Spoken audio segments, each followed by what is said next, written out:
Hi, this is Aslan Khan. Hi, this is Ehtisham Ramzan. And you are watching Meaningful.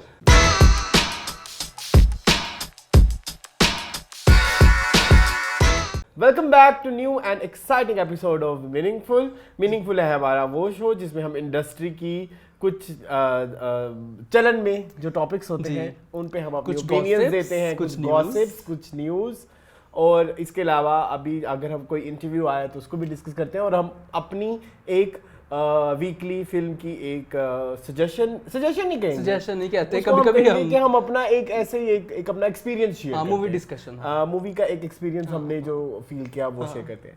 So अमून, how was your week?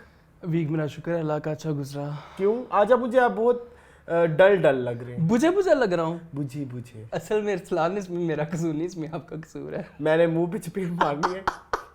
मैं अपने audience को बताता जाऊँ audience को बताता जाऊँ कि मैं दिन को 1 बजे रिकॉर्डिंग का टाइम था और मैं 12 बजे आके बैठा हुआ था, और अरसलान साहब जो है ना वो पौने 1 बजे चले गए ट्रिमिंग करवाने.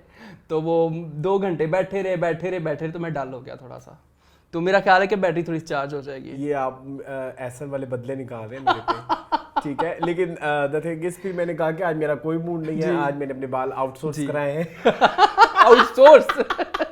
आज घर में नहीं बनाए. आज मेरा मूड नहीं है कुछ भी करने का, और उसने बड़े अच्छे बाल नहीं बनाए. नहीं, मुझे तो पसंद आए अरसलान. नहीं, बहुत ज्यादा उसने नेस्ट बना दिया. चलो खैर कोई नहीं. अच्छा चलो कोई नहीं. सो और क्या होता है, और हम क्या डिस्कस इनिशियल टॉक्स में हम अक्सर कोई वो करते हैं, कोई ना कोई चीज, कोई ना कोई बात. आप बताएं इस वीक आप कोई टॉपिक कहना चाहें, कुछ जो आपने इस वीक ऑब्जर्व किया इस वीक अरसलान. हाँ, कल हम एक्चुअली एक रेस्टोरेंट पे गए थे. ठीक है, वहाँ पे हम लोगों ने मतलब चाय वगैरह और खाना वगैरह खाया था. वहाँ पे ना 2 चीज़ें मैंने नोट की हैं. एक तो वो जो मैस्कॉट्स होते हैं, मैस्कॉट्स कहते हैं, क्या कहते हैं वो जो लोग मिकी माउस बने होते हैं या कुछ बने होते हैं. जी. ठीक है, तो कभी कभी मुझे उनको देख मैस्कॉट्स नहीं, हाँ, जो भी बोलते हैं तो वो क्लाउन्स बने होते हैं. तो वो मुझे बड़ा दुख होता है उन लोगों को देख के. वो हर बंदे के पास जाके अस्सलाम वालेकुम, कोई जा रहा है तो वालेकुम. मुझे उनके ना रोल की समझ नहीं आती कि उनको क्यों रखा जाता है. मतलब उन इंसान को अपने बच्चों का पेट पालने के लिए क्या क्या कुछ करना पड़ता है. उस टाइम मैं अल्लाह ताला का बड़ा शुक्र अदा कर रहा था, और वहाँ पे रेस्टोरेंट पे बैठे बैठे मेरी आंखों में आंसू आ गए कि यार इनकी क्या ज़िंदगी है, कि एक जोकर बने हुए हैं लोगों को हंसाने के लिए और लोगों को ये करने के लिए और पैसे कमाने के लिए. और वो हर टेबल पे जा रहा था, कोई उसको 10 रुपये दे रहा था, कोई उसको 50 रुपये, कोई उसको कह रहा था कि भाई कोई पैसे नहीं है, चले जाओ यहाँ से, हमारे टेबल पे ना. कोई किसी से जलील हो रहा था, किसी से वो एप्रिसिएशन बच्चों से ले रहा था, जहाँ पे बच्चे थे बच्चों को कैंडियाँ भी दे रहा था. तो मुझे ये दुख हुआ कि यार इनकी क्या लाइफ है. मतलब वो अपनी आइडेंटिटी भी नहीं दिखा सकते हैं, वो अपने आप को एज अ पर्सन भी नहीं शो करवा सकते, but they have to like do this for earning money. एक तो ये चीज़. But thing is it's very subjective, Moon. जिस पॉइंट ऑफ व्यू से आप सोच रहे हो, मोस्ट ऑफ द टाइम ऐसा नहीं भी होता. आपके पास आप एक सर्टेन एज पे जब जाते हो, जैसे मैंने कल भी आपको ये इस बात को एक्सप्लेन करने की कोशिश की, मुझे ऐसा फील होता है कि एक सर्टेन एज के बाद तो आपका दिमाग चलने लग जाता है. सो वेज मैंने हमेशा कहा है कि निकल आते होते हैं, बट कुछ लोगों ने इसको ईजी देखो. हाँ, ये भी जैसे आप कहते हैं कि गदागरी है. हाँ, एक गलत साइड भी होती है, एक अच्छी साइड भी होती है. सो अभी जैसे वो एक सर्वे हुआ और उन्हें पता लगा कि गदागरी वाले लोग महीने का एक आम सैलरी पर्सन से ज्यादा कमाते हैं. और तो फिर इस तरह की भी जब आपके पास फैक्ट्स आते हैं तो फिर आप पहले I used to be very emotional towards these people, but वक्त गुजरने के साथ साथ जब इनकी रियलिटी पता चलती है तो मुझे बड़ा दुख होता है. मुझे एक वाकया मुझे यहाँ पे शेयर करने का दिल कर रहा है. एक ट्रांसजेंडर पर्सन था और वो एक एनजीओ में जॉब कर रहा था, एक ऑफिस बॉय की, ऑफिस असिस्टेंट या जिसको बोलते हैं. एंड ऑफिस के छुट्टी के वक्त ही कॉल्ड हिज बॉस, या कह लो कि जो भी उसकी हायर मैनेजमेंट थी, उसने कहा मुझे जल्दी छुट्टी दे दें, तो इस टाइम पे सिग्नल पे रश होता है तो मैं वहाँ पे भी थोड़े पैसे कमा लूं. सो द थिंग इज कि आप के पास आप ऑफिस की जॉब है, ऑफिस की जॉब्स भी है, लेकिन आपने वहां पे वो भी करना है. सो इस तरह के भी लोग हैं. सो द थिंग इज कि हमें इस तरह के लोगों की वजह से जो नीडी पर्सन है आप वो आइडेंटिफाई नहीं कर पा रहे. बिल्कुल. सो ये तो एक बिजनेस बन गया हुआ है ना. तो इस पे तो मेरा एक थोड़ी स्ट्रांग मेरी बहुत स्ट्रांग ओपिनियन एक्चुअली मैं थोड़ा सा बैगर्स के ऊपर हमारे मुल्क में जो बैगर्स हैं मुझे वो बैगर नहीं लगते, वो उनका पेशा है, they consider it as their job. So एक तो मेरा ये वाला इशू था। सेकंड जो इशू आप बता रहे थे उसमें भी मुझे पता है क्या इशू है। सेकंड जो इशू है वो थे एक अंकल, एक अंकल नहीं काफी सारे, लेकिन 5 लोग थे, अंकल बहुत प्रोमिनेंट थे and literally you believe me के कहने सुनने का फर्क है। मैं आपको सच बताता हूँ, लड़की एक एंटर हुई है और उन्होंने उसको जब तक वो बैठी नहीं है उन्होंने अपनी आंखें नीचे नहीं की, वो ना और वो एक मतलब एटलीस्ट 40+ होंगे, सब थे, सबके ठीक है, सबके सब थे, और उनको शर्म ही नहीं आ रही थी, बिल्कुल भी शर्म नहीं आ रही थी कि वो क्या हरकतें कर रहे हैं। जो भी लड़की एंटर हो रही थी, चाहे वो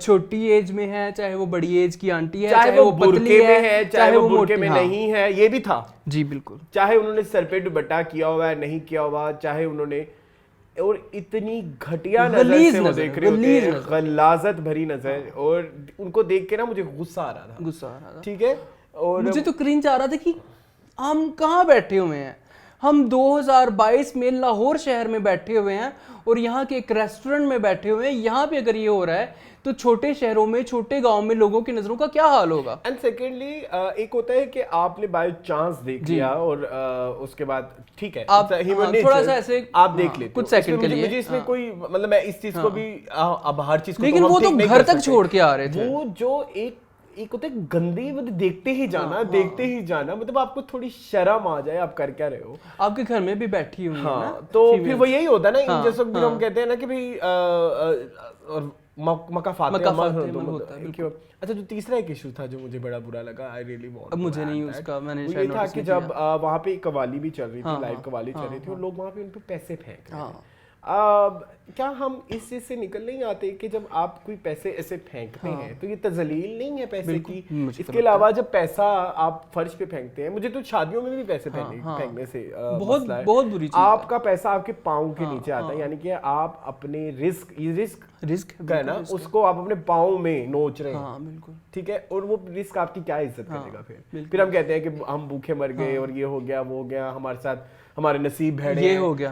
आपने नसीबों को कितना खूबसूरत ड्राइव किया। देखिए हर नसीब आप एक डेस्टिनी तो होती ही होती है, जो चीज आनी है, जो चीज जानी है, लेकिन कुछ चीजें कर्मों का फल भी होती है ना, सफर जो है ना, वो जो है उसको तो आप अपना जरा वो बनाए ना कि आपको आखिरत में जाकर कोई शर्मिंदगी ना करनी। जी बिल्कुल।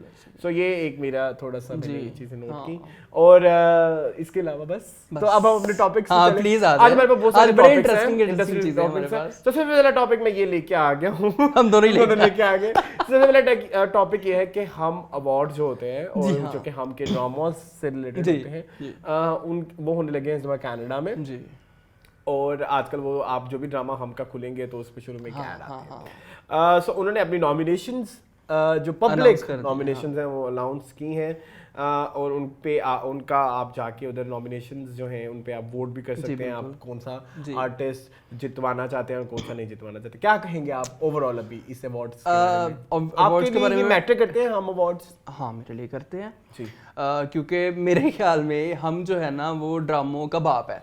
बट द थिंग इज, जो ड्रामों का बाप है, बट मोमिना ने तो उन्हीं को अवार्ड्स देने होते हैं ना जो उनके अपने हैं। हाँ। ये एक मुझे सिर्फ हमसे प्रॉब्लम है, मुझे ऐसा लगता है कि वो रिग्ड होते हैं हर साल, थोड़े से शायद हो सकता है। एक अवार्ड उन्होंने माहिरा खान को लाजमी देना, वो तो जाना ही जाना है, वो तो कैटेगरी अगर नहीं भी ना होगी तो वो निकाल लेंगे हैं। फिर वो जो उनके बेबीज होते हैं उनको भी कोई ना कोई देना होता है, तो ये मुझे थोड़ा हमसे इशू है। खैर है, थोड़ा सा नेपोटिज्म चलने दे, थोड़ा सा फेवरेटिज्म भी चलने दे। और भी होती है नेपोटिज्म, हम कहाँ नहीं करते। हम अपने घर से शुरू करें तो हमारे घर से भी नेपोटिज्म निकले, ये भी नेपोटिज्म है। इसकी जगह मैं कोई जर्नलिस्ट बिठा लूं, हाँ ये भी फेवरेटिज्म है, ये भी फेवरेटिज्म ही ऐसी है। ये वैसे बात सही कही है सलाना, नहीं यही से शुरू होता है। आप को कोई फायदा मिलता है, कोई ऐसा जिसमें आपने 3-4 आप अपने दोस्तों को ही प्रेफर करते हैं, बिल्कुल ऐसे ही है, आप अपने फैमिली को ही प्रेफर करते हैं। तो नेपोटिज्म होना, ये कहना कि इस इंडस्ट्री में है या कि यहाँ नेपोटिज्म हर जगह पे है भाई। यहाँ पे ये है कि थोड़ी हाईलाइटेड है, क्योंकि यार अगर आप बिजनेस वर्ल्ड में, कॉर्पोरेट वर्ल्ड में भी देख लें तो मेरी बात सुनो, एक बंदा है जिसने इतने करोड़ों अरबों रुपए का बिजनेस कर रहा है, तो वो क्यों किसी गैर को बिठाएगा, वो अपने बेटे को बिठाएगा ना अपने बिजनेस के ऊपर। सो मुझे नेपोटिज्म से ऐसे आपके पास अपॉर्चुनिटीज नेपोटिज्म में सिर्फ होता है कि ज्यादा होती हैं, लेकिन अदरवाइज इसमें कोई इतना इशू नहीं है। ठीक है। हाँ ये है, फिल्म इंडस्ट्री की अगर हम बात करें या ड्रामा इंडस्ट्री की अगर बात करें तो नेपोटिज्म तब बुरा लगता है कि जब बार बार उस पर्सन को मौका दिया जाए। हाँ, वो फ्लॉप हो, वो बुरा हो, वो अच्छा एक्टर ना हो, वो अच्छा सिंगर ना हो, वो अच्छा डांसर ना हो, तो उसको बार बार मौके दिए जाए, ये एक गलत चीज है नेपोटिज्म का। अदरवाइज काम मिलने की जो ईज है वो तो कोई इशू नहीं है। एग्जैक्टली। सो नॉमिनेशंस इस दफा हुई हैं तो इंटरेस्टिंग है बहुत ज्यादा। इनमें से बहुत सारे ड्रामे ऐसे हैं जो हमने टीवी लॉन्च में भी डिस्कस किए हैं। सो सबसे पहली जो कैटेगरी इन्होंने अनाउंस की है वो है बेस्ट एक्ट्रेस फीमेल पॉपुलर, क्योंकि इनका क्रिटिक्स भी होगा। पॉपुलर में ये है कि हम जाके खुद उनको वोट कर सकते हैं। सो नॉमिनेशन में शामिल है, सबसे पहले है जी Aiza Khan, Chupke Chupke. But do you think बहुत स्ट्रॉन्ग कंटेंडर है, बहुत ज्यादा स्ट्रॉन्ग, क्योंकि अवाम ने, मैं कहता हूँ चुपके चुपके को लास्ट ईयर रोल दिया था। सबसे ज्यादा रीरन ड्रामा हुआ है वो चुपके चुपके है। सो और मैं कमेंट भी देख रहा था हम टीवी के पेज पे जाके, आयजा खान के लिए सबसे ज्यादा वो थे कमेंट्स थे। Next is Mahira Khan.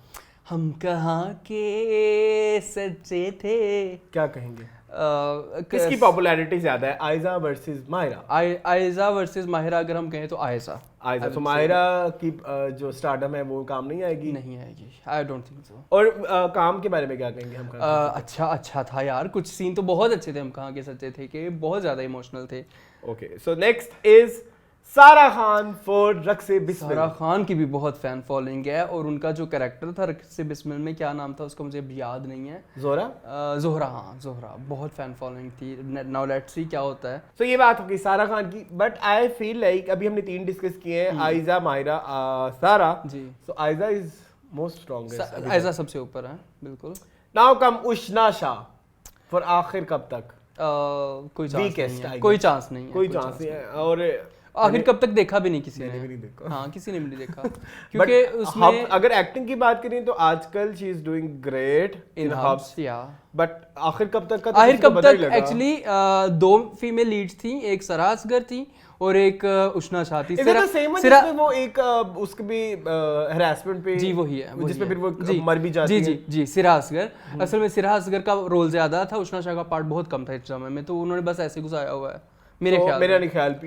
ये एक स्ट्रॉन्ग, ये एक सपोर्टिंग कैरेक्टर हो सकती थी, मेन लीड नहीं। Okay, now we have your personal favourite Iqra Aziz for Raqeeb Se. Iqra Aziz Hussain from Raqib से। मैंने तो उन्हीं को वोट करना है। मेरा तो लिखाया है कि मैंने उनको वोट करना है, मेरी फेवरेट। बट वो पॉपुलर नहीं थे। हाँ, और रकीब से ड्रामा भी कोई इतना पॉपुलर नहीं हुआ। बट व्हाई, लाइक ये क्यों, मतलब रकीब से अगर हम देखे जाए अभी तक जितनी भी हमने कैटेगरीज डिस्कस की उसमें सबसे ज्यादा स्ट्रॉन्ग जी well written well made drama वो रकीब से बिल्कुल। बट व्हाई, लाइक हम क्यों, कब तक हमारा ये तो हम रहेंगे आप देख लें अरसलान, किसी भी ड्रामे अभी जो सबसे ज्यादा फेमस ड्रामा है उसी को उठा के देख लें कितना बुरा है, और जो सबसे अच्छा है वो कितना नहीं सबसे कैसी तेरी खुदगर्जी। अच्छा ठीक है, so now we have your personal non favourite है अरसलान। नो नॉन फेवरेट है, बकवास ना करना मेरे साथ, कैमरे के पीछे बहुत बुराइयां करते हो। बताएं तो सही नाम ले। मावरा हुसैन। अच्छा, किस्सा मेहरबानों का ड्रामा बहुत बुरा था। मावरा तो मुझे पसंद है। ये कब हुआ है? सनम तेरी कसम मेरी इतनी फेवरेट मूवी है। वो एक ही फिल्म है ना, आप तो मावरा की बहुत बदतारीफियां करते हैं कैमरे के पीछे। सब बात मेरा बड़ा फेवरेट ड्रामा था। झूठ बोल रहे हो तुम, ये झूठ बोल रहा है। अच्छा आगे सब बाद में आपको सारा अली खान पसंद थी। अगली कैटेगरी पे ये क्या है यार? Now we have my personal favourite Hadiqa Kiani for Raqeeb Se जी। माय फेवरेट, मुझे बहुत पसंद है। आई थिंक इसको डेब्यूट ऑन देना चाहिए। हाँ, इसको फीमेल लीड में नहीं लेना चाहिए था, बिकॉज़ फीमेल लीड थी भी नहीं है। थी स्कीना, वेरी पावरफुल। हाँ, वेरी पावरफुल। लेकिन मुझे लगता है कि रकीब से सबकी स्टोरी थी, आप किसी को भी लीड या किसी को भी सपोर्टिंग में नहीं कह सकते। वैसे तो देखा जाए तो इकरा अजीज भी सपोर्टिंग में थी एज अमीरा इस ड्रामे में, लेकिन let's see. So now we have Hum TV personal favourite okay Zara Noor Abbas for पांस। एक मेरा फ्रेंड है वो फांस को पांस हाँ पांस बताएं, बांस नहीं कहता, कोई चांस ही नहीं है। लेकिन बट आई हैव हर्ड, मैंने फांस देखा नहीं है, कि ज़ारा की बेस्ट एक्टिंग है। हो सकती है, लेकिन फांस की भी इतनी आप अगर ड्रामे के कैनवस पे देखें तो उनकी इतनी खास वो। Now I have problem with this nominations जी। वेयर इज जी Sania Saeed? She was equally Raqeeb Se हाँ, होना चाहिए था। हाँ तो जितना पार्ट सकीना था का था उतना ही उनका भी था। हाँ बट मैं अगर मैं वोट दूंगा तो मैं दूंगा Hadiqa Kiani for okay Raqeeb Se. Raqeeb Se. Okay मैं इकरा अजीज को। Next we have best actor male popular जी। अच्छा पहली कैटेगरी, पहला नाम है उस्मान खालिद बट फॉर चुपके चुपके। नहीं इतनी खास पॉपुलैरिटी चुपके चुपके में सिर्फ मीनू के कैरेक्टर को पॉपुलैरिटी मिली थी और वाइजा खान है मेरे बट द थिंग इज कि उस्मान खालिद बट के इतने पावरफुल सीन्स भी नहीं थे चुपके चुपके में। What do you think? हां इतना खास वो भी नहीं था। ठीक है next we have Usman Mukhtar for Hum Kahan के सच्चे थे। असवद ना करो बेटा। क्यों? असवद की तो बहुत अच्छी एक्टिंग थी। अच्छी थी हाँ एंड पे जाके हुई थी शुरू में तो। अच्छा बेसिकली मैंने एक और चीज भी पूछी, एक और बात भी पढ़नी थी। Where is Kubra in best actress? हाँ अगेन ये एक आप लोग क्यों कहते हैं कि जिसके पास हीरो चला जाता है वही मेन लीड होता है? ऐसा नहीं होता, जिसके पास मार्जिन ज्यादा होती है वो बेस्ट एक्टर एक्ट्रेस में आना चाहिए, चाहे उसके कुछ सीन हो। कुबरा वाज मच बेटर मशर ऑब्वियसली अगर 10वीं एपिसोड में मर गई थी लेकिन पूरे ड्रामे में उसका एंड तक सीन था। और इसके अलावा Kubra was much better than Mahira and Usman Mukhtar ji. But I feel हां ट्रू ठीक है नेक्स्ट वी हैव अच्छा ये कैटेगरी ना आपको पहचाननी होगी क्या? इमरान अशरफ फॉर रख से बिस्मिल नहीं ये कुछ ज्यादा था है। मेरी बात सुनो ऐसे ही है फिर ऐसे क्या कहेंगे आप इसके बारे में? मैं कहूंगा कि जाने दे नहीं जाने दे हाँ जाने दे। आई एम सॉरी वली मेरा कोई मेरे जो साथ कैरेक्टर था इतना मुझे आप हेट करें, मुझे आप गालियां दें, I don't think so कि Imran Ashraf is a good actor. Okay fine next. Okay next we have Ahmad Ali Akbar for Parizad. I think इसके बारे में बात करने की बहस बनती नहीं है। अहमद अली अकबर ही जीतेंगे और मैं भी उन्हीं को वोट करूंगा। अभी उन्हीं को वोट करूंगा। मैं उन्हीं को वोट करूंगा। Okay next we have Adeel Hussain for आखिर कब तक। मेरे ख्याल में आखिर कब तक को हम आगे से डिस्कस नहीं कर रहे क्योंकि हम उसके बारे में इतनी नॉलेज नहीं रखते और मेरे ख्याल में इतना वहां में मकबूल ड्रामा भी नहीं है। ठीक है next we have Noman Ijaz for Raqeeb Se. So the tough competition between Ahmad Ali Akbar and Numan Ijaz. बिल्कुल ऐसे ही है। क्या कहेंगे Noman Ijaz? Noman Ijaz is a legend, उनके बारे में आप क्या कहें? उनके बारे में रकीब से की खूबसूरती ये थी नुमान के पास बहुत कम डायलॉग्स थे बट एक्सप्रेशन बहुत स्ट्रॉन्ग। सारी गेम ही एक्सप्रेशंस की थी। मतलब वो जो जितने उनके सीन्स हैं मतलब मेन लीड्स के साथ, ओह माय गॉड। ओके जी next we have Ehsan Khan for Qissa Meherbano का। कितनी 8 10 कैटेगरीज इस दफा रखी हुई हैं। 7 है 7 क्यों? फिर इन्होंने 7 दी, 4 होनी चाहिए। बट देर मतलब हम के पास मार्जिन नहीं है ना, फेमस ड्रामास यही थे। सो क्या कहोगे? एहसन खान किस्सा मेहरबानों का नो है ना, इतना पावरफुल नहीं था। ओके सो ये थे हमारे कुछ एक्टर में। अगर कोई आप मजीद अगर आप ऐड करना चाहें किसी को एक्टर्स में आपको फील हो रहा हो कि ये होना चाहिए था पिछले साल, सोचना पड़ेगा। और कोई है नहीं। बिलाल बाजी दोबारा मेरे ख्याल में नेक्स्ट ईयर आएगा। हाँ, अगले साल है ना। अच्छा next we have best drama serial popular. Number 1 is Chupke Chupke. I don't think so. बहुत फैन फॉलोइंग थी but it's not a best drama of the year. Drama के लिए आई डोंट थिंक सो, है ना। नेक्स्ट वी हैव हम कहां के सच्चे थे। Also note so strong script और इतना उस तरह से नहीं था। डायरेक्शन बहुत अच्छी थी, एक्टिंग्स बहुत अच्छी थी लेकिन स्क्रिप्ट मुझे इतनी स्क्रिप्ट क्यों फंस गया मेरा इतनी मुझे स्ट्रॉन्ग नहीं। बट हम इधर अच्छा स्क्रिप्ट भी देख रहा होगा ना। Okay right now we have Raqse Bismil. No why? It was a very strong drama. हो सकता है लेकिन मुझे I personally script wise I like Raqse Bismil comparatively. हम कहां के सच्चे थे एंड चुपके चुपके। हो सकता है। It was a very good script और वेरी अछूता हां डिफरेंट था। ओके अगला नाम लूंगा तो वो तो मुझे लगता है रियल विनर है which is Parizad. Game changer है परिजाद, पाकिस्तानी ड्रामा इंडस्ट्री का गेम चेंजर है। परिजाद की अच्छी बात ये है कि करैक्टराइजेशन पे जितना खूबसूरत अगर आपने कभी सीखनी है और इसके अलावा आपने कभी देखना है कि स्क्रीन प्ले या जैसे स्क्रीन पे वो क्या चीजें आ रही हैं और क्या क्या चीजें हमें प्रेजेंट करनी है, परिजाद से बेहतर कोई ड्रामा नहीं है। Are you Parizaad? अब नहीं डालना हमने बस। ओके नेक्स्ट वी हैव आखिर कब तक। सो उस बारे में बात कर चुके हैं। Now we have Raqib our से? personal favorite रकीब से। वोट किसको दोगे? मैं रकीब से को ऑब्वियसली। मैं तो उसके अच्छा काशिफ निसार, ओके बी गुल, नुमान इजाज, सानिया सईद, हदीका कियानी, इकरा अजीज हुसैन, डेब्यू में भी तो दे सकते हैं ना, साकिब समीर, सुहेल अहमद के जो बेटे हैं वो डेब्यू में भी तो दे सकते हैं। हमजा वो भी ले सकते हैं। ठीक है, सो मेरा पर्सनल वोट जाएगा रकीब से को, और वैसे इनमें मोस्ट डिजर्विंग अगर परिजाद है, अगर फेम के लिहाज से डिजर्विंग, लेकिन हम अगर अपने पर्सनल फेवरेट की बात करें तो अच्छा, अरसलान इसमें हाशिम नदीम के 2 ड्रामे हैं, रक्से बिस्मिल्लाह परिजाद, दैट्स ग्रेट, लेकिन अभी राइटर की तो बात ही नहीं हो रही। वैसे बड़ी अचीवमेंट है ये कि एक राइटर के 2 ड्रामे। वैसे हाशिम नदीम ने इस साल बहुत बड़े ड्रामे दिए हैं, खुदा और मोहब्बत and Parizad. So let's see. Next we have on-screen couple popular. Okay. Number 1 is Aiza Khan and Usman Khalid Butt. Meenu और जो भी था काफी फेमस कपल। अभी हम थोड़ा सा डिस्कस कर लेते हैं। Usman Mukhtar and Mahira Khan, chemistry was good but not a famous जोड़ी। आप कभी भी याद नहीं, हम कहाँ के सच्चे थे में आपको जब आप याद करेंगे तो आपको मेहरीन की कहानी याद आएगी, आपको असवद और माहिरा खान की केमिस्ट्री याद नहीं आएगी। बट इन कंपैरिजन जब आप चुपके चुपके याद करते हैं तो आपको मीनू और उस कैरेक्टर की नोकझोंक याद आएगी। So next we have Raqse Bismil, सारा खान एंड इमरान अशरफ, एक बहुत स्ट्रॉन्ग कंटेंडर। बट मेरे लिए तो आपको पता है ना, ये तो आप लेकिन एक मतलब हो सकता है ये एक विनर हो सकते हैं। Let's see. Next we have Ushna Shah and Nadeel Hussain, उस पे हम बात कर चुके हैं, नहीं करनी हमने। ओके, जो नेक्स्ट मैं नाम लेने चाह रहा हूँ कि ये सबसे ज्यादा स्ट्रॉन्ग जोड़ी है, एंड मुझे लगता है और युमना ज़ैदी। अच्छा, दिस इज एमन सलीम एंड अरसलान नसीर, मेरे फेवरेट, पर्सनल फेवरेट ड्रामा। कौन सा ड्रामा है? चुपके चुपके। बहुत बट आपको पता है इनकी बहुत फैन फॉलोइंग है, और मैं भी शायद इनके फैंस को कुछ कहते भी हैं, इनका स्पेसिफिक हैशटैग है। आप लोग अगर जानते हैं तो मुझे प्लीज कमेंट सेक्शन में बताएं, मेरे मुंह पे नहीं आ रहा।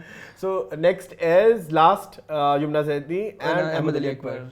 बहुत अच्छी जोड़ी है, लेकिन जोड़ी तो ही नहीं है। मतलब ड्रामे की आखिरी 5-6 एपिसोड्स में युमना ज़ैदी और वो केमिस्ट्री भी आखिरी एपिसोड में जाके बेहतर होती है, डेवलप हुई। अच्छा, now I have a problem.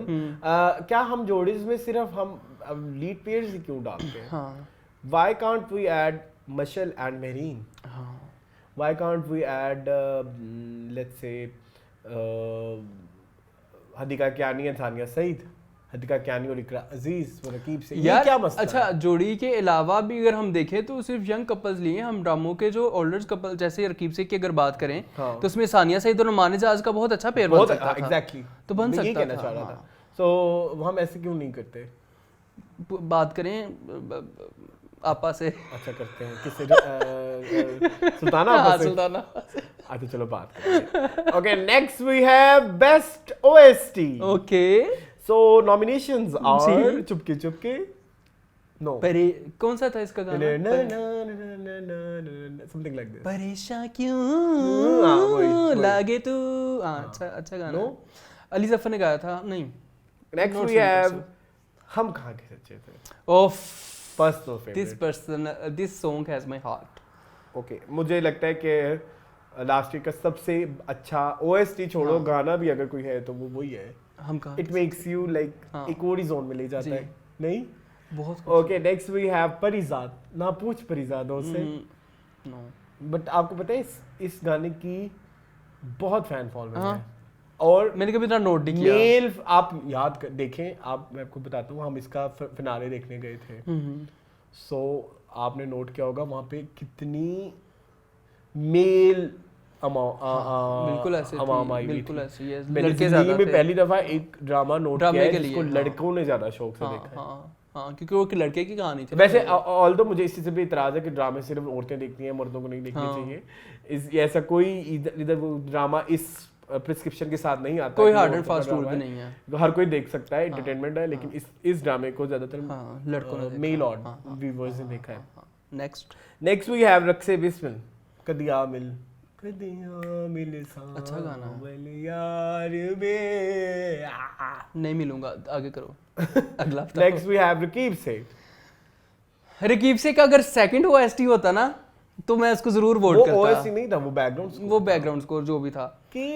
लग दी बेदर्दा तू। मेरे, आपको पता है मेरे मोबाइल की रिंगटोन भी यही है, ये म्यूजिक है। हाँ, चलो ठीक है। तो अब आप क्या कहते हैं इस पे सबसे ज्यादा हम कहाँ के सच्चे थे? सो ये दे रहे हैं हम कहाँ के सच्चे थे को, और मैं भी इसी को दूंगा। तो इसी के साथ ही हमारी नॉमिनेशंस भी खत्म हो गई जो अभी तक अनाउंस हुई हैं, मतलब जो पॉपुलर कैटेगरी की। बट द थिंग इज कि इस बार कंपटीशन बहुत हाई हैवी है, बहुत हैवी है। सो आप लोग बताएं, आप लोग किस किस को वोट करें? आपने स्पेसिफिकली बताना है best actor, best actress, best drama, best OST and best जोड़ी जी, यही है। सो इसके साथ हम अपने नेक्स्ट टॉपिक पे चलेंगे जिसपे मून जो है आज मुझे आपकी असिस्टेंस बहुत ज्यादा चाहिए। जी वो टॉपिक ये है कि आप जरा खींच के लाए ना, आ गया खलीलुर रहमान कमर। खलीलुर रहमान कमर के मुंह से फूल झड़ते हैं और लोग उन फूलों को इकट्ठा करते हैं और सीने से लगाते हैं और अखबारों और कलमों की स्याहियां खत्म हो जाती हैं कंट्रोवर्सी पे कंट्रोवर्सी। सो मून क्या हुआ? मेरे ख्याल में खलीलुर रहमान कमर नाम ही कंट्रोवर्सी का है। वो जहां भी जाएंगे वो कुछ ना कुछ ऐसा बोल जाएंगे जिसके ऊपर आपका पर्सनल बाइस है खलीलुर रहमान कमर की तरफ? सॉरी, मेरा पर्सनल बाइस अरसलान है, बिल्कुल है। He is not my favourite, ठीक है। तो उसलिए, लेकिन मैंने आज शो में जो भी बात करूंगा वो बाइसनेस के बगैर करूंगा। अच्छा, पहले मुझे इससे पहले एक और बात करनी है। हम हमेशा एक जो बहस आप और मैं तो बहुत ज्यादा करते हैं आर्ट एंड आर्टिस्ट की, जी, कि खलीलुर रहमान कमर का जो आर्ट है वो उनकी लिखाई है, हाँ, और वो आर्टिस्ट है, हाँ बिल्कुल। उस बारे में आप क्या कहेंगे कि एक आर्टिस्ट का जो लाइफ एक्सपीरियंस होता है और उसकी जो अपनी कड़वाहटें होती हैं या जिसका वो उसका बिहेवियर होता है वो उसके आर्ट में झलकता तो है ऑब्वियसली। उसमें उसके बगैर उसका आर्ट ही अधूरा है, आर्टिस्ट की पर्सनल उसके बगैर। हम फिर इस तरह इस चीज को कैसे डिफरेंशिएट करेंगे कि एक आर्टिस्ट चाहे अच्छा नहीं है, चाहे उसकी जबान गंदी है, लेकिन उसका काम अच्छा है, ये कैसे होगा?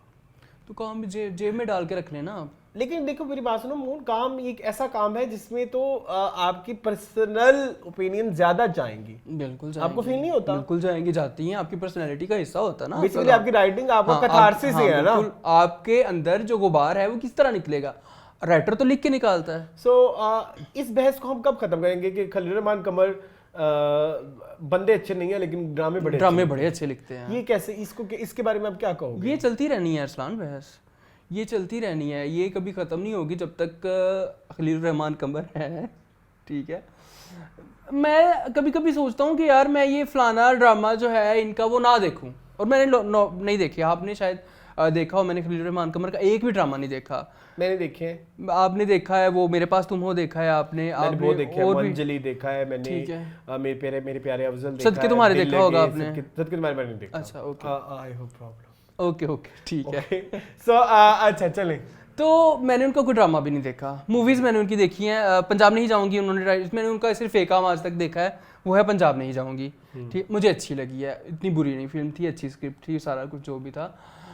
तो अब शुरू करते हैं हम कंट्रोवर्सी। अच्छा नहीं, आपका भी कंक्लूजन रहता था? कंक्लूजन यही है कि मैंने तो आर्ट को आर्टिस्ट को आर्ट से डिफरेंट नहीं किया, और मैं उनका आर्ट भी नहीं इतना खास शौक से देखता, ठीक है। तो शो के बारे में चले, मैं ना एक्चुअली कभी भी कोई काम इस तरह से नहीं करता हूँ कि मैंने बात सुनी और ट्विटर पे पढ़ा या इंस्टाग्राम पे पढ़ा और मैं उसके ऊपर बोलने लग गया। मुझे होता है कि हमारे बहुत सारे लोग करते हैं, हमारे बहुत सारे लोग, आपको पता है, जस्ट टू बी क्लासी, वो इस तरह की न्यूज़ में बढ़ चढ़ के हिस्सा लेते हैं। What would you say about Khalilur Rahman Qamar and what is this about Mehwish Hayat and all that, you know? तो this is not the case in my case। मैं प्रॉपर उस चीज को देखता हूँ, मैंने वो पूरा शो देखा जाके, हालांकि क्योंकि मैंने डिस्कस करना था, हालांकि मेरा कोई शौक नहीं है उस शो में। शो का नाम था सुपर ओवर, जो कि समा के ऊपर आता है। पहले तो मुझे उस शो से भी प्रॉब्लम्स है, शो का फॉर्मेट बड़ा अजीब सा है। उसमें अहमद अली भट्ट बहुत अच्छे हमारे होस्ट हैं, साथ उन्होंने को बादशाह सलामत रखा हुआ है, साथ उन्होंने अपने 7-8 चेले रखे हुए हैं, साथ कोई लड़की बैठ के न्यूज़ पढ़ रही, अजीब माहौल। अपनी तरफ से लंडे का कपिल शर्मा शो इन लोगों ने बनाया हुआ है। तो मैं तो सबसे पहले उस शो से ही इतना खास खुश नहीं हूँ, और शो मौका देता है बोलने का। अब इसकी एग्जांपल है कि एक लड़की इन्होंने एक बनाई हुई है जो कि एक्ट्रेस बनना चाहती है, और वो खलीलुर रहमान कमर के पास आती है। अब उस लड़की ने उसको, क्योंकि उसने तो बेचारे ने रट्टे रटाए जुमले बोलने हैं ना, उसने एक दफा बात की कि आप मुझे भी 2% की औरत कहें तो मेरी भी इज्जत बढ़ जाए। सबसे पहले तो ये बात ही गलत है, ठीक है, कि ये भी हुआ है। तो खलीलुर रहमान कमर ने इस पे मैं तारीफ करूंगा खलीलुर रहमान कमर की, कि उन्होंने कहा कि मेरा मसला ये नहीं था कि 2% की औरत, मैंने जनरली नहीं कहा था, मैंने स्पेसिफिकली उस लड़की को कहा था जो कि ड्रामे का कैरेक्टर है, जो कि महविश है। तो आप इस चीज को गलत रंग ना दें। यहाँ पे एक बार हो गया, अब उस बेचारी लड़की को उन्होंने स्क्रिप्ट दी हुई थी, उसने तो याद करके आई थी, उसने एक बार फिर जिक्र किया कि आप मुझे अगर 2% की लड़की कह दें तो मैं तो बहुत मशहूर हो जाऊं। जहां पे जाके फिर प्रॉब्लम शुरू हुई। शर्म का मकाम, डूब मरने का मकाम कंटेंट क्रिएटर्स के लिए। लानत है आप पे इस तरह का शो बनाने मतलब एक दफा उसने आपको शट अप कॉल दे दी है कि आप इस चीज का जिक्र ना करें, वो फिर से लेके आ गई यार। ठीक है, यानी कि कहीं ना कहीं उकसाया भी जाता है। मैं वही कह रहा हूँ ना कि इसमें मेरे ख्याल में मेहमान से ज्यादा जो बुलाते हैं उनकी भी गलती होती है। अच्छा, अब उन्होंने कहा कि जी हाँ ठीक है, उन्होंने कहा कि महविश शहजाद की जगह आप उन्हीं को लिए जा रहे हैं, तो महविश शहजाद भी उन्होंने कहा कि मेरी आखिरी फिल्म थी, उनके ऊपर मैं नहीं लिखूंगा, बात खत्म, फुल स्टॉप। भाई वो शो में एक उन्होंने बिठाई हुई है किरण, पता नहीं क्या उस लड़की का नाम है जी, महविश शहजाद के बारे में तो लोग कहते हैं कि तो उसकी उम्र बहुत ज़्यादा है तो उसको काम नहीं करना चाहिए, जिस पे फिर खलीलुर रहमान कमर ने उस लड़की को शट अप कॉल दी और कहा कि देखो, ये 2% वाली भी यही सेम लड़की थी? नहीं, ये दूसरी लड़की थी। अच्छा, ठीक है। तो उसने कहा, खलीलुर रहमान कमर ने कहा, 2 पॉइंट मुझे अच्छे लगे खलीलुर रहमान के, बाकी सारे बुरे लगे, तो मैंने 2 जो अच्छे लगे वो पहले डिस्कस कर लूं कि age is just a number. Age की वजह से महविश के साथ ये नहीं कि काम नहीं, मैंने उसका काम बहुत कर लिया है और मैं हमायूं के साथ बहुत काम कर लिया, उसके लिए स्क्रिप्ट लिख के मैं थक चुका हूँ, ये कंट्रोवर्सी एक्चुअली बनी थी। अच्छा, मुझे ना एक इधर आपके लिए एज वाली चीज पे क्या तकलीफ है? कोई बूढ़ा है, कोई जवान है, कोई बच्चा है, क्या तकलीफ है? आपके माशरे में नहीं होते लोग जो बूढ़े जवान बच्चे? और ये कहानियां और ये फिल्में क्या होती हैं? आपने अपनी सोसाइटी के कैरेक्टर्स को प्रेजेंट करना होता है। क्या सोसाइटी में सिर्फ जवान हीरोइन रह गई है? जब नीना गुप्ता जैसी औरत बधाई दो में बेस्ट एक्ट्रेस आती है, जिसमें वो लेट एज की प्रेगनेंसी दिखाते हैं, तो वो उस फिल्म की हीरोइन है जी। और आज हमें ये जी वो एज ज्यादा हो गई है तो वो हीरोइन नहीं बन सकती। अकल करें कोई, मतलब like Vidya Balan is the biggest example. बिल्कुल बिल्कुल, वो लीड करती हैं और वो अच्छी कर रही हैं। और इतनी सारी एग्जांपल्स हैं यार, एजेड वाली यार। ये जो फिल्म रिसेंटली आई है बूहे वलियां 2, उसमें तब्बू हीरोइन है। Then we have like Shefali Shah, जो अभी दिल्ली क्राइम, जिसको हम आज डिस्कस भी करेंगे। ये क्या, आप जिससे जितनी एज होती जाएगी उस मतलब लाइक हीरोइने या प्यार या जो स्टोरी मेन हेड लीड करने की जो एक पावर है, वो क्या सिर्फ एक यंग लोगों के पास है? क्या बूढ़े लोगों की स्टोरीज नहीं हो सकती? तो खुदारा ये एज वाला मजाक करना बंद कर दे, बहुत से लोगों को अच्छा भी नहीं लगता। इसके ऊपर मतीरा का ट्वीट मुझे बहुत पसंद आया। क्या मतीरा का रिस्पॉन्स आया? मतीरा ने कहा तुमको शर्म आनी चाहिए किरण भट्ट, जो भी तुम्हारा नाम है, तुम कौन होती हो किसी के बारे में कहने के लिए किसकी उम्र बहुत ज्यादा हो गई है? किरण भट्ट बूढ़ी नहीं होगी? वही उन्होंने, मतीरा ने आगे यही जवाब दिया ना कि इस तरह की ही औरतें होती हैं जो 25 साल के बाद अगले 25 साल तक 25 साल की रहती हैं। बिल्कुल सही, मतलब 25 के बाद अपनी एज नहीं बढ़ाती जब तक 50 की नहीं हो जाती। वो कहेंगी मैं 25 की हूँ, 35 की मैं 25 की हूँ, 26 की मैं 25 की हूँ, 40 की मैं 25 की। होता है, इट्स अ रियलिटी यार। मीरा जी तो मीरा जी अभी 18 साल की है। अच्छा, 18 साल की, हालांकि 35 साल से वो काम में फिल्में कर रही है। तो मतलब मैंने मिस इस्तांबुल में इनको देखा, मिस इस्तांबुल इज 1994, 1994-1995। अब अगर करेंगे मिस इस्तांबुल में ही वो आई, हालांकि उससे पहले 12 साल की थी, उससे पहले की थी, चलो फॉर एग्जांपल वो 10 साल की भी थी, ठीक है। ये बात कभी किसी ने नहीं बात की। मैं आज इधर मतलब टीवी पे भी ये बात नहीं थी जब वो एज का बता रही थी। अब वहां से कैलकुलेट कर ले, चलो मिस इस्तांबुल आ गई 95 में, 95 से अब तक के, तब वो थी 10 साल की। उसके बाद 95 से अब तक कितने साल हो गए? तकरीबन 32 साल हो गए, है ना? नहीं, 27 साल, 27 साल, 37 की तो मीरा तुम हो इन एनी केस। अच्छा, फिर हम एज को डिस्कस कर रहे हैं इस्लाम।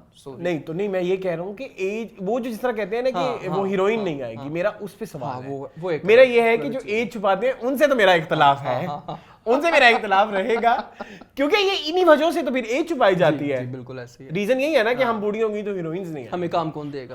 तो ये मैं कहना चाहता हूँ जी। अच्छा खैर, शो की तरफ वापस आते हैं। ये वाला मरहला गुजर गया। मुझे जिस चीज से एतराज है और इशू है इस शो में खलीलुर रहमान कमर साहब के साथ आई थी सारा लोरेन, ठीक है जी।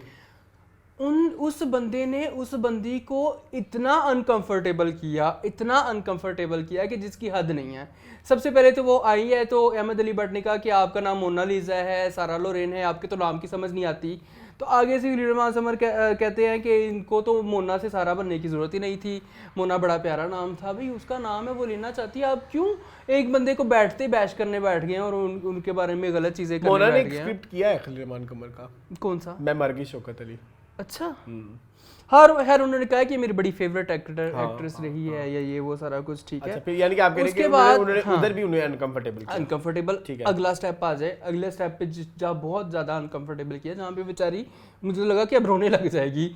उन्होंने कहा कि अहमद अली भट्ट ने कहा कि आपका तो कैरियर का स्टार्ट ही जो है ना वो बॉलीवुड से हुआ है, फिल्म का कैरियर का स्टार्ट ही बॉलीवुड से हुआ है। तो आगे से वो बेचारी बोली ही है अभी कि हाँ मैं बड़ी लकी रही हूँ कि मेरा करियर जो है स्टार्ट, वो आगे से बोल नहीं ये आप गलत बात कर रहे हैं, ये आप क्या कह रहे हैं, बॉलीवुड जो है वो किसी को करियर स्टार्ट कर ही नहीं सकता। आप मुझे गिन के बताएं पाकिस्तान के कितने एक्ट्रेसेस और एक्टर्स को इंडिया ने जो है वो करियर दिया है और काम दिया और ये दिया और वो दिया। वो बेचारी पानी हो गई कि वो प्राउड, एक बंदा प्राउड करता है ना कि मैंने बाहर के मुल्क में काम किया है और मैंने बड़ी इंडस्ट्री में, इतनी सी हमारी इंडस्ट्री है और इतनी बड़ी वो इंडस्ट्री है, तो उसने उस इंडस्ट्री में काम किया, वहाँ पे उसको रिकग्निशन मिली है, तुम उसको शर्मिंदा करने बैठ गए हो। आगे से कहते जी आपको शर्म आनी चाहिए इस बात पे, ये कहा है उन्होंने कि आपको शर्म आनी चाहिए इस बात के पे। तो क्यों आप करते हैं? आपको वोकल होना है, आप रहें, लेकिन साथ बैठे मेहमान की थोड़ी सी इज्जत रख लें, उनको अप्रिशिएट किया जा रहा है एक बात पे, आप कह रहे हैं आपको शर्म आनी चाहिए इस बात पे। Very bad. खैर यहाँ तक हो गया, मोनालिसा वाला सिलसिला खत्म हो गया। भाई इतना गुरूर क्यों है आप में खलील रहमान कंवर साहब? आगे वो कहते हैं कि जी नुमान इजाज का, मुझे लगता है कि शो थोड़ा सा शायद उन्होंने पहले से सोच के किया हुआ था कि हमने ये बातें इन टॉपिक्स को टच करना है। अब नुमान इजाज का टॉपिक आ गया। नुमान इजाज का कोई प्रोजेक्ट है खलील रहमान कंवर के साथ? आई डोंट थिंक सो। मैं उसके बारे में आपको बताता हूँ ना कि वो कहते हैं कि मेरा एक प्रोजेक्ट है दस्तक समथिंग के नाम पे, नुमान इजाज आया मेरे पास कि जी मुझे ले लें, तो मैंने कहा मैं तो नहीं लूँगा, मैंने तो तुम्हारे लिए लिखा ही नहीं है। तो उन्होंने कहा कि मैं ऑडिशन दूंगा, फिर उन्होंने ऑडिशन दिया, तो ऑडिशन में मैंने फेल कर दिया नुमान इजाज को। यहाँ तक कहा Nauman Ijaz is a legend actor, और आप कह रहे हैं कि नुमान इजाज को जो है वो मैंने फेल कर दिया ऑडिशन में और मैंने उस्मान पीरजादा को उस रोल के लिए रखा। फिर आगे से ये भी कहते हैं, गुरूर की इंतहा देखो, गुरूर की इंतहा देखो, कहते कि नुमान इजाज जो शो कर रहे हैं उसके बारे में उन्होंने कहा कि मैं तो खलील रहमान कंवर साहब को अपने शो में बुलाऊंगा, और आगे से इतनी हद तक अमेज लहजे में कहा नाउज़ बिल्ला मिन ज़ालिक कि मैं तो कभी ना नुमान इजाज को शो में जाऊं। इतना गुरूर किस चीज़ का है मेरे भाई आपको? ओ बॉलीवुड वाली बात से मुझे भूल गया। खलील रहमान कंवर साहब कहते हैं कि बॉलीवुड में मुझे हर डायरेक्टर ने और हर प्रोडक्शन हाउस ने ऑफर किया कि हमारे लिए फिल्म लिखें, सिवाय करण जौहर के। करण जौहर ने कहते मुझे नहीं कहा, उसके अलावा मुझे हर डायरेक्टर ने कहा कि मेरे लिए फिल्म लिखें। मुझे माफ कर दे, मेरे दिमाग में बड़े गंदे गंदे ख्याल आ रहे हैं। आगे सुने। हाँ। माहिरा खान का टॉपिक भी छिड़ा। अच्छा जी। उन्होंने कहा माहिरा खान तो मेरी फैमिली मेंबर की तरह थी, मेरी फैमिली की तरह थी, उसको चाहिए था मुझे डायरेक्ट कॉल करके कहे, लेकिन उसने मेरे बारे में ट्वीट कर दिया। अच्छा, मुझे ना माहिरा वर्सेस खलील रहमान कंवर की कंट्रोवर्सी है ना जी। अच्छा, वहाँ पे मैं बहुत अभी तक मैं कंफ्यूज हूँ, मुझे नहीं समझ आती कि माहिरा ने गलत किया, ये खलील रहमान कंवर ने गलत किया। अच्छा, उस जो उन्होंने बात की, जहां तक उन्होंने ये कहा कि वो मेरी फैमिली थी, मुझे डायरेक्ट कॉल करके कहती, मुझे लगा कि हाँ खलील रहमान कंवर ठीक है। क्योंकि मेरा क्योंकि भी ऐड है ना इसमें, मेरा क्योंकि ये है कि क्योंकि Mahira most of the time Twitter के ऊपर अपनी ओपिनियंस ऐसे इश्यूज पे एक्सप्रेस नहीं करती। बिल्कुल। तो उन्होंने खलील रहमान कंवर के उस टॉपिक पे क्यों ओपिनियन जाहिर की? बिल्कुल। तो मेरा उस वाले प्रॉब्लम देयर इज समथिंग, मतलब लाइक आपको किसी ने फोर्स किया या आप नेपोटिज्म खेल रहे हैं थोड़ा शायद, तो ठीक है। तो क्योंकि देखिए माहिरा का आज तक कितने ड्रामे आए हैं टोटल? हाँ, नियत, हाँ, हमसफर, ये शहरजाद, सदके तुम्हारे एंड हम कहाँ के सच्चे थे।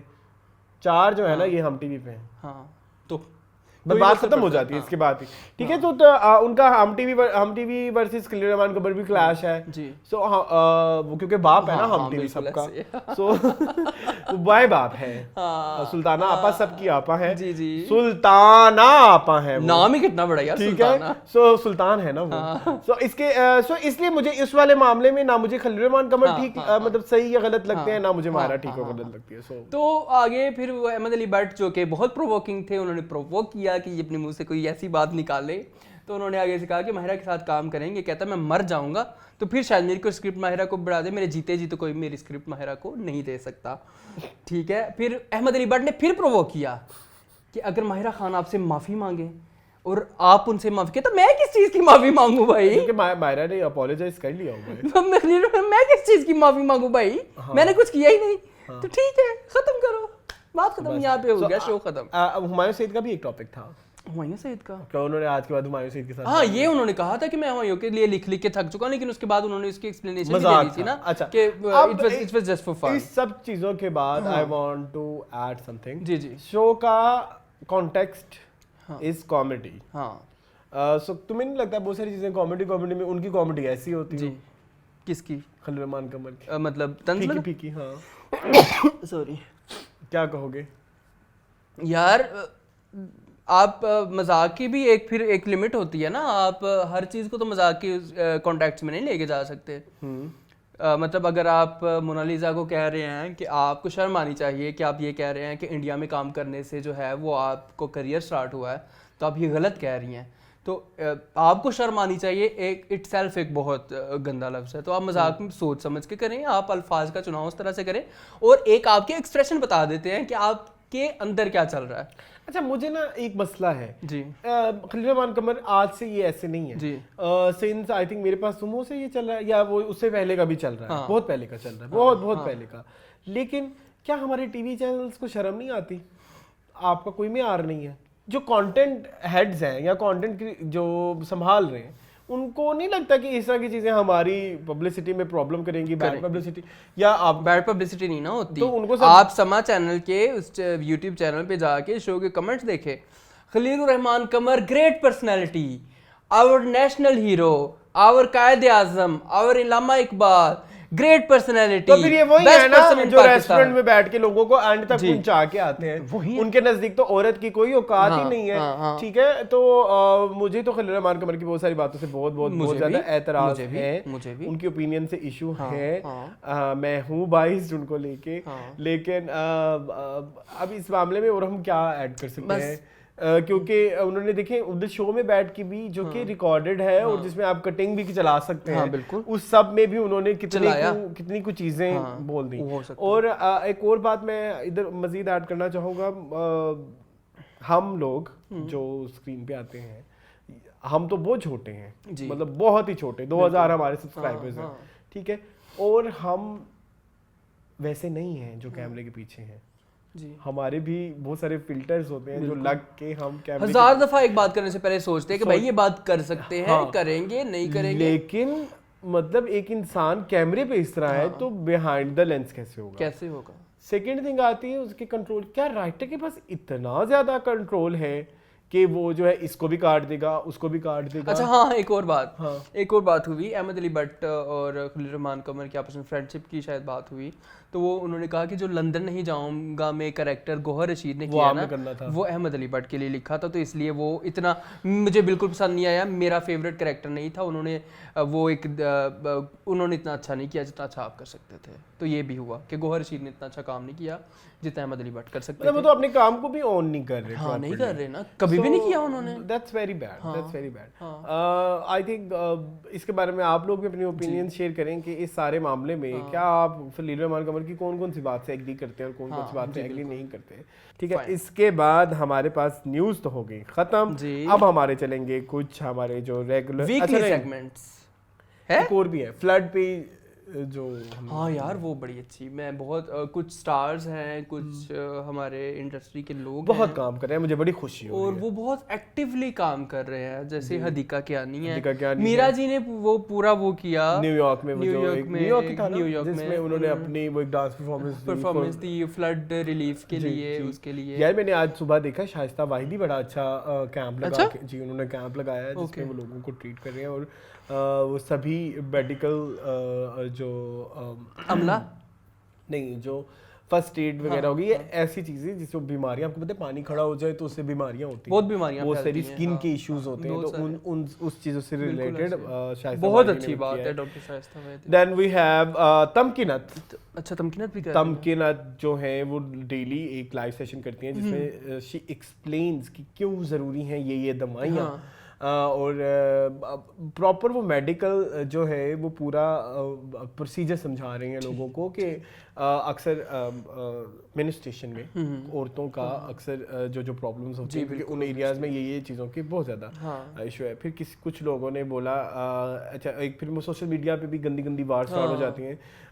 कुछ लोगों ने कहा कि जो सैनिटरी पैड्स होते हैं वो बहुत एक नेसेसरी है। अच्छा, एक तो इस बारे में पता नहीं लोग बात करना क्यों ऐसा इसको शर्म की बात समझते हैं, ये कोई गलत नहीं है, एक नेचुरल प्रोसेस है भाई, इसको हर एक की जरूरत होती है। हम लोगों ने कल्चर डेवलप इस तरह किया हुआ है, सो इस पे कोई शर्म वाली बात नहीं होती, ये शर्मिंदगी नहीं है, ठीक है।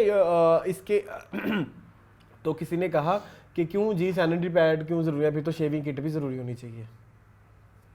ये तो हमारा माइंड सेट है, को किस चीज के साथ ये तो हमारा माइंड सेट है। सोचो कहते हैं मर्दों को फिर शेविंग किट की भी जरूरत है। ये कौन था वैसे? ये ओहो, इंटरनेट पे पूरे लोगों ने ये कमेंट्स किए हैं, ये लोगों के ओपिनियंस हैं। हैरान हूं कि 1/3 ऑफ पाकिस्तान डूब गया है और अभी भी यही बातें चल रही है और लोगों को अकल ही नहीं आई है जी। सो ये हद हो गई। इसके अलावा अफसोस है, और गूगल ने डोनेट किए, 0.5 मिलियन डॉलर्स, और भी काफी लोगों से बहुत सारे इंटरनेशनल। अगर आपको कोई अगर याद आ रहा हो तो कोई, मैं क्योंकि हम मीनिंगफुल है ना तो हमें थोड़े स्टार्स इंक्लूड स्टार्स यही थे मेरे ख्याल में। मीरा जी है, हदीका है, शाइस्ता का आपने बता दिया, तमकीनत का आपने बता दिया, कमल खूसट कर रही हैं, बहुत सारे लोग हैं जो करे, काफी लोग हैं। राहत फतेह अली खान ने ऐड किया है कि स्टार्स को है रोड्स पे आना चाहिए और अपने लोगों के लिए पैसे इकट्ठे करने चाहिए। तो ये बहुत सारे लोग जो है इंक्लूडेड है। तो इसके साथ हम चलते हैं पहले सेगमेंट की। पहला सेगमेंट हमारा न्यूज़ वाला खत्म हो गया, तो सेकंड सेगमेंट है इंटरव्यू ऑफ द वीक। जी मून, 2 इंटरव्यू देखे आपने इस वीक? अच्छा, आपको पता है जी। हाँ, इस वीक मैंने 2 इंटरव्यू देखे और दोनों हब्स के इंटरव्यू थे। एक था दानिया अनवर का जो कि हब्स में बानो का कैरेक्टर प्ले कर रही है, और दूसरा था जेनिस टिसा का जो कि हब्स में जोया का कैरेक्टर प्ले कर रही है। तो आयशा की दोनों बहनों का इंटरव्यू मैंने देख लिया। तो क्या क्या निकला जो हम डिस्कस करेंगे? दानिया अनवर के बारे में मैं नहीं जानता था कि, अच्छा मैं भी नहीं जानता था कि वो फालतू लड़की में भी थी। फालतू लड़की में भी थी। उन्होंने को पीछे 10 प्रोजेक्ट किए हुए हैं और वो पहले प्रोमिनेंट नहीं थी, ऑफ द कैमरा काम करती थी। वो उन्होंने कहा कि मैं स्टार्ट अपने करियर का करना चाहती थी कि पहले मैं सीखूं कि कैमरे के पीछे क्या होता है, ये मैंने देखा था, ठीक है, उसके बाद मैं आगे फ्रंट पे आके करूं ताकि मुझे पता हो कि उधर ये चल रहा है और यहाँ मैं ये करूंगी। इनफैक्ट उन्होंने बड़ी अच्छी एग्जांपल्स ये भी दी कि बॉलीवुड में भी इस तरह होता है कि जितने भी हमारे बड़े बड़े एक्टर हैं, आप स्टार किड्स उठा ले, रणबीर कपूर है, सोनम कपूर है, वरुण धवन है, सिद्धार्थ मल्होत्रा है, जितने भी लोग हैं ये पहले एडी रहे। हाँ बिल्कुल, कोई संजय लीला का रहा तो कोई करण जौहर का रहा, बिल्कुल। सो ये ऐसे होता है। सो वो ये बात मुझे बड़ी अच्छी आई कि जब तक आप समझेंगे नहीं कि कैमरे के पीछे का काम है तो आपको फ्रंट का भी समझ नहीं आएगा। बिल्कुल ऐसे है। बिग एक्टर्स, लेकिन उन्होंने भी काम अक्सर you know behind the camera शुरू किया। अच्छा, दूसरी चीज जो मुझे उनकी बहुत पसंद आई कि वो अपने कैरेक्टराइजेशन के ऊपर बहुत काम करती हैं दानिया। जब हम बात करते हैं ड्रामा सीरियल ओए मोटी की एक एपिसोड में दानिया अनवर भी थी, हमने उनको देखा ही नहीं। तो उन्होंने बॉडी सूट दिया ना कि आप ये बॉडी सूट पहने। अब बॉडी सूट तो उन्होंने इस लोअर बॉडी के लिए, अपर बॉडी के लिए क्या करेंगे? तो अपर बॉडी के लिए वो कहती कि वाला फेस ना ऐसे कर लेती थी, ऐसे कि डबल चिन नजर आए, और हाँ उस तरह से कर लेती थी। और मैं बॉडी सूट को अपने ऊपर फिक्स करने के लिए नीचे, हालांकि गर्मी थी, काफी सारे कपड़े पहनती थी ताकि वो बॉडी सूट लगे कि वाकई है। मतलब कहती मुझे प्रोडक्शन वालों ने नहीं कहा था, उन्होंने तो कहा था बस बॉडी सूट पहन लो तुम्हारा काम खत्म है। लेकिन मैंने ऑन माई ओन ये सारा कुछ किया और जब ड्रामा शूट हो गया और बहुत अच्छा शूट हो गया, फिर मैंने बताया कि मैं ये चीज़ें करती थी। ठीक है, तो वो बहुत अच्छा काम कर रही हैं, मुझे तो वो बहुत, मेरी तो बड़ी फेवरेट है, और वो हब्स में बहुत अच्छी एक्टिंग कर रहे हैं, बहुत अच्छी। So next we have, ये इनके मेजरली यही चीजें। फिर उन्होंने हब्स का बताया कि किस तरह मेरे पास आया। और बाय द वे दानिया अनवर वो पहली एक्ट्रेस है जो हब्स के लिए कास्ट हुई थी, सबसे पहली वही हुई थी, उष्णा शाह और फिरोज खान वगैरह बाद में हुए थे। नेक्स्ट है जेनिस टीसा, जो कि एक टिकटॉकर है, और उनका इंटरव्यू आया फुशिया मैगजीन पे, और सॉरी टू से, बहुत बुरा था, कहना चाहिए मुझे, नहीं बहुत बुरा नहीं था, इंटरव्यू बहुत अच्छा था एक्चुअली। इंटरव्यू है 56 मिनट का, और 56 मिनट में से पहले 30 मिनट आप इजीली स्किप कर सकते हैं। उस 30 मिनट में कुछ भी नहीं है। उस 30 मिनट में ये है, आप टिकटॉकर थी, अच्छा आप मुझे बताइए कि टिकटॉक बनाने में क्या मजा आता है? ये कोई सवाल है एक बंदे से पूछने वाला जिस बंदे का करियर ही उस चीज से स्टार्ट हुआ है? क्या मजा आता है टिकटॉक बनाने में? Can I be very honest? हाँ प्लीज, आप उनके बारे में, होस्ट के बारे में कहना चाह रहे हैं? It's just a suggestion, a constructive feedback. मैं कोई बहुत बड़ी चीज नहीं, मैं एक अच्छी ऑडियंस जरूर हूं, मैं एक ऑडियंस बहुत अच्छी हूं। बिल्कुल। राबिया, आप प्लीज इंटरव्यू लेते हुए काटना बंद कर दें। उनके कमेंट्स भी भरे होते हैं कि आप बहुत काटती हैं अपने उनको, मतलब वो बोल दी जाती है और वो अनरिलेटेड डिस्कशन करती जाएगी। यार देखो, आप अरसलान हिसाब लगाओ कि पहला आधा घंटा सिर्फ टिकटॉक के ऊपर है। आप टिकटॉक पे कैसे आई, आपकी पहली वीडियो कौन सी है, ठीक है, आपने कर ली बात, आगे उसके फ्यूचर प्लान्स पूछ रहे हैं कि टिकटॉक पे फिल्टर कैसे लगाते हैं। नहीं आप फ्यूचर प्लान, अच्छा दो चीजें टिकटॉक पे ट्रांजिशन वीडियो कैसे बनाती है, ये पूछना चाहिए। अच्छा, दो चीजें जो मुझे इस इंटरव्यू में बहुत पसंद आई जो कि डिस्कसेबल है, उनमें पहली चीज तो ये कि Janice Tessa obviously she is not a Muslim, she is a minority. तो उन्होंने पूछा होस्ट ने कि आप बीइंग अ माइनॉरिटी आप क्या कहेंगी कि आपको किस तरह का माहौल का सामना करना पड़ा in your general life and in your work life. तो उन्होंने बड़ी एक खुशाइंद बात की जेनिस ने कि मुझे तो कभी कोई प्रॉब्लम नहीं हुई, मेरे फ्रेंड भी उस तरह के हैं, मेरा सारा कुछ, हाँ कुछ एरियाज होंगे जहाँ पे है, बट लाहौर शहर में और कराची और बड़े शहरों में लोग कोई डिफरेंशिएट नहीं करते कि जी हो ये तो ये है तो इसके साथ इस तरह से बिहेव करना है, उस तरह से नहीं है, जो कि बहुत कितनी अच्छी बात की है। कभी-कभी लोग ना बेचारगी का कार्ड प्ले करते हुए कहते हैं नहीं हमारे साथ बहुत बुरा होता है, ऐसे होता है, वैसे। तो विक्टिम कार्ड उन्होंने प्ले नहीं किया। बहुत अच्छा इंटरव्यू था। कलर शेमिंग पे भी बात हुई है मेरे ख्याल में, वो दूसरी बात वही है।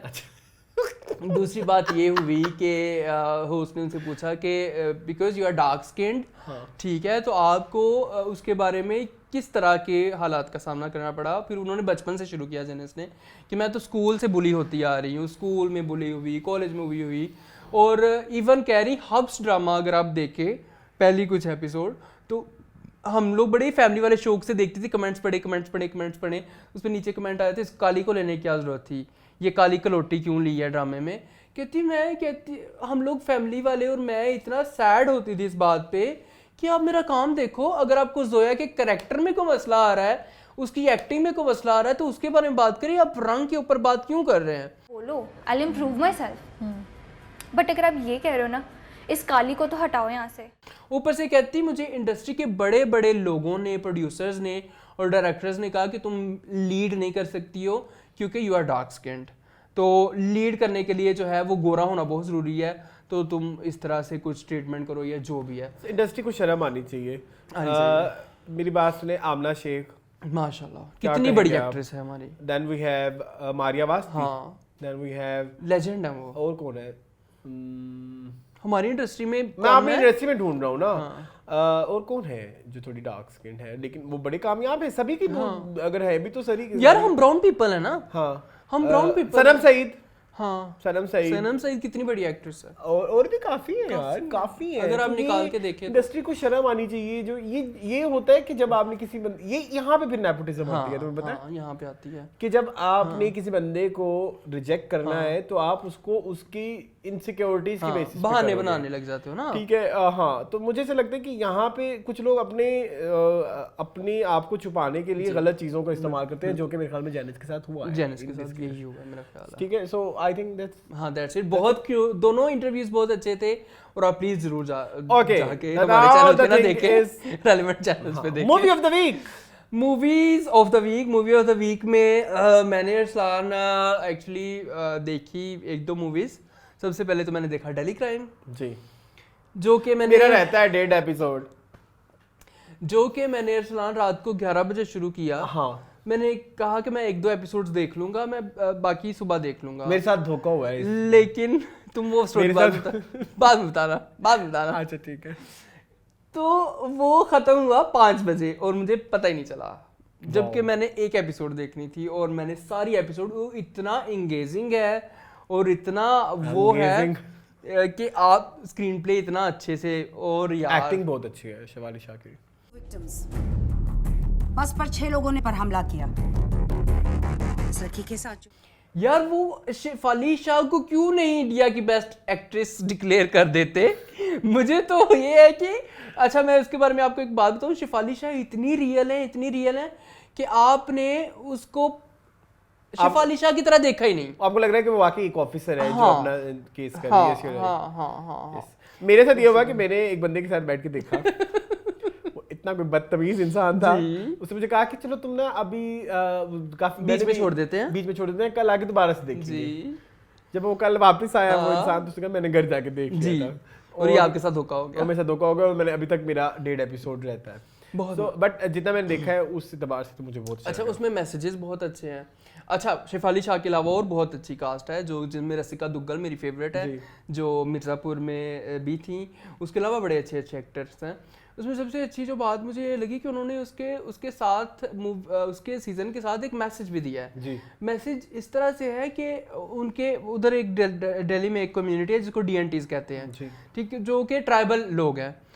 अब जो भी दिल्ली में कुछ बुरा होता है, कुछ गलत होता है, कुछ क्राइम होता है, कुछ चोरी होती है, कुछ डाका होता है, तो शक सबसे पहले DNTs पे करते हैं और उनको जेल में डाल देते हैं।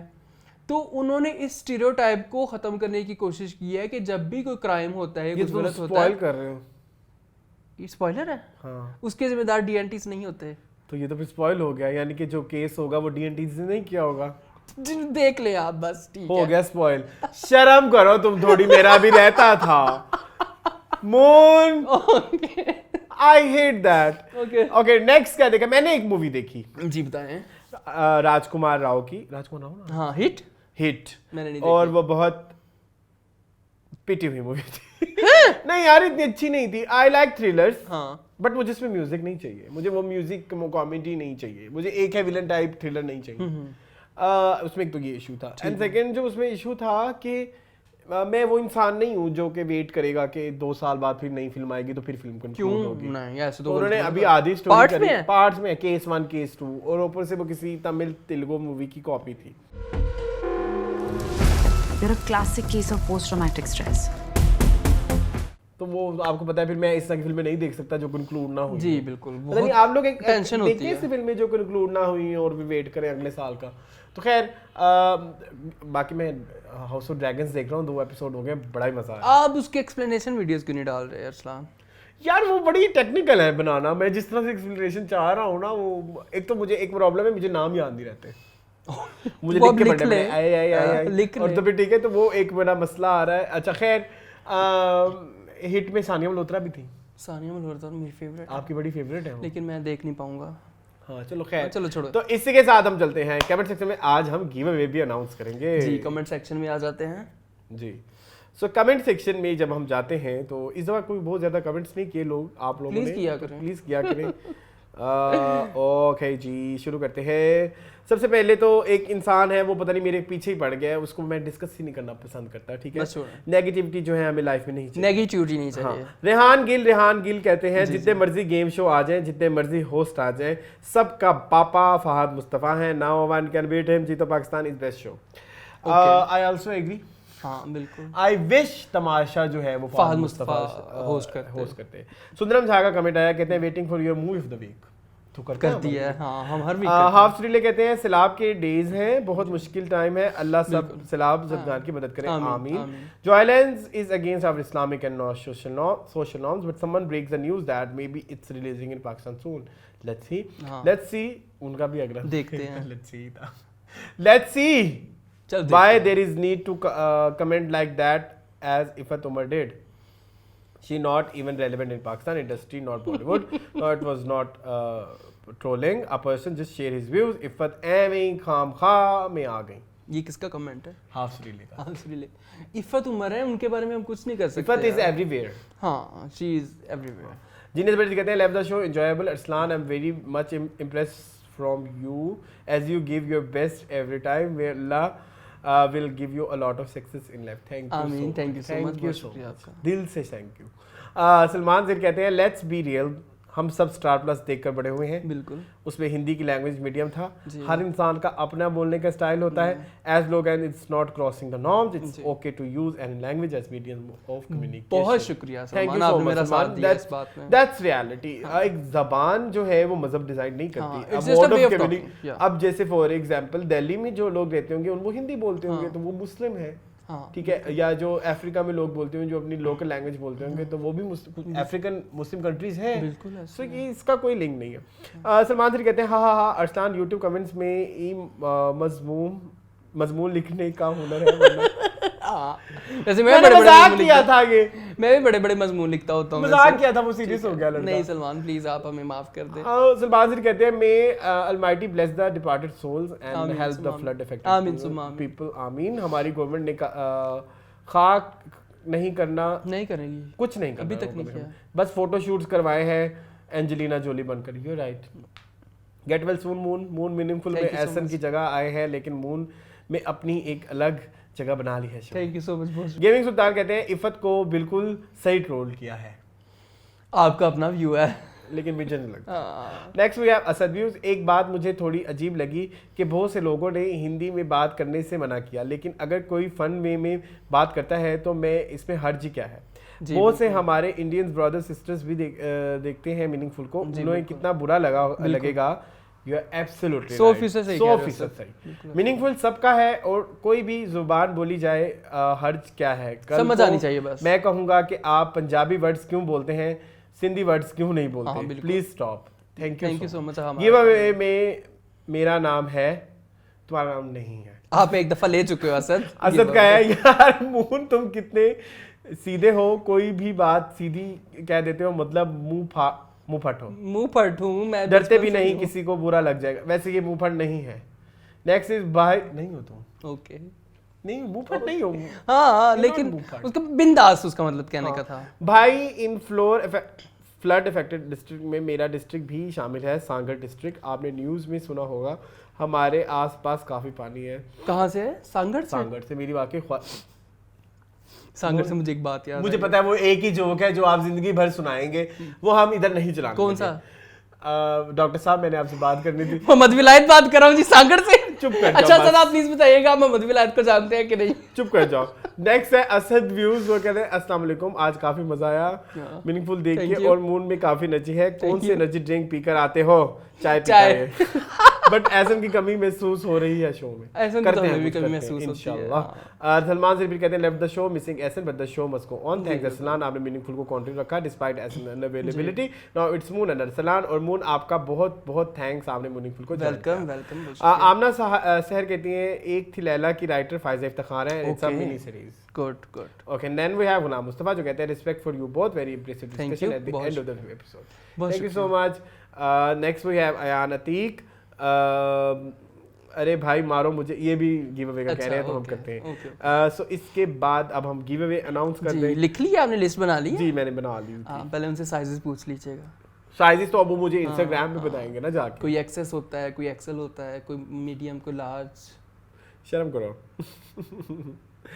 जी जो सबसे पहला मैंने 5 कहे थे 4 कहे थे 5 कहे थे सबसे पहला जो हम मेरा गिव अवे विनर है वो है टोटल आर्मी लाइव अगर आप हमारा शो देख रहे हैं तो फौरन से पहले आप इंस्टाग्राम पे जाके मुझे मैसेज करें और हम आपकी शर्ट आपको भिजवाएंगे नेक्स्ट जो हमारे गिव अवे विनर है वो है हमाद अली जो कि हैं कराची से हमाद अली आप भी मुझे इंस्टाग्राम पे मैसेज करें okay next we have Salman Zaheer जो कि हैं हमारे मीनिंगफुल के शुरू से और उनको भी एक जो है हम शर्ट आप अपना प्रस्तुत करेंगे और आप अपना प्लीज प्रस्तुत फिर हिंदी आ गई साइज अपना मैसेज कर दो okay and next we have Haseeb Ali ji जिनको ये गिव अवे दिया जाएगा जो कि हमारी सारी एपिसोड्स देखी हैं उन्होंने और वो कह रहे हैं लेकिन मैं साइलेंट आपका हाँ और लास्ट इज रबिया अकरम राबिया अकरम। ठीक है, सो ये 5 नाम है जो हम जो है गिव अवे करने लगे हैं इंस्टाग्राम AK बस ऑफिशियल पे DM क्योंकि इसमें एक बहुत बड़ा आपको पता है, मैंने आपको बताया था सबसे बड़ा इसमें क्राइटेरिया ये था कि आपने 50th एपिसोड पे जाके कमेंट करने हैं तो मिलेंगे, रेगुलर को नहीं मिलेगा। 2 बंदे जो इसमें बड़े स्ट्रॉन्ग कंटेस्टेंट थे, हसीम नईम नहीं अच्छा हसीम नईम तो वो नेपोटिज्म था, तो नेपोटिज्म को हम यहाँ पे नहीं करने लगे। And Asad views and half सुरीले उनको उनके गिव अवेज ऑलरेडी मिल चुके हैं। सो ये 5 नाम मैंने ले लिए हैं। अब ये 5 नाम जितना जल्दी मुझे इंस्टाग्राम पे कांटेक्ट करेंगे उतनी जल्दी आपको शर्टें भेज दी जाएंगी और अपने साइजेस के एतबार से और अपने एड्रेस भी दीजिएगा। जी बिल्कुल, ठीक है। सो इसके साथ हमारा शो कंक्लूड हुआ जी। जाते जाते कुछ कहना चाहेंगे आप? जाते जाते मैंने आते आते कह दिया था, अब जाते जाते कहने के लिए कुछ नहीं है। आप कहने के अपना ख्याल रखें, खुश रहें, खुश रखें, और अगर आपको हमारी वीडियो पसंद आती है तो चैनल को सब्सक्राइब कर दें और वीडियो को लाइक कर दें। कमेंट करके ज़रूर बताइएगा कि आपको हमारा शो कैसा लगता है। और इसके अलावा मैं ज़्यादा ये कहूँगा कि जितनी अपनी इस्तात के एतबार से जितनी मदद करना चाहें फ्लड अफेक्टेड लोगों के लिए ज़रूर करें। जब एक मोची अपनी इनकम की एक सर्टन अमाउंट सैलाब ज़दगान को दे रहा है तो आप तो फिर बहुत सारे लोग हमसे बहुत बेहतर हैं। सो प्लीज़ सदका निकालें, ये आपके लिए भी होगा। जो चीज़ें आप सदके में देंगे उसका अजर आपको इस दुनिया में भी मिलेगा और आने वाली दुनिया में भी मिलेगा। सो ये सिर्फ किसी एक मज़हब के लिए नहीं है, ये हर एक के लिए है, ये इंसानियत के लिए, ये इंसानियत के लिए है। और ये इंसान और अगर आप इसको मज़हब स्पेसिफिक करना चाहें तो ना करें, क्योंकि ये ऐसी चीज़ें हैं जो कि जो कोई किसी भी मज़हब को नहीं मानता उसको भी इस चीज़ पे बिलीव ज़रूर होता है, जैसे कारवा जिसको बोलते हैं, या अच्छा करोगे तो अच्छा मिलेगा, जैसी करनी वैसी बननी टाइप्स। तो आप ज़रूर बढ़ चढ़ के हिस्सा लें। ये आपके लिए ही है, उनके लिए तो है ही है, और आपकी बेहतरी, आपकी आखिरत को सवार। ठीक है। सो इसी के साथ ही हमारा शो कंक्लूड होता है। मज़ीद इस तरह की वीडियो देखने के लिए मेरे चैनल को सब्सक्राइब कीजिए। Thank you for watching this video. मुझे और मून को दीजिए इजाज़त। अल्लाह हाफिज़।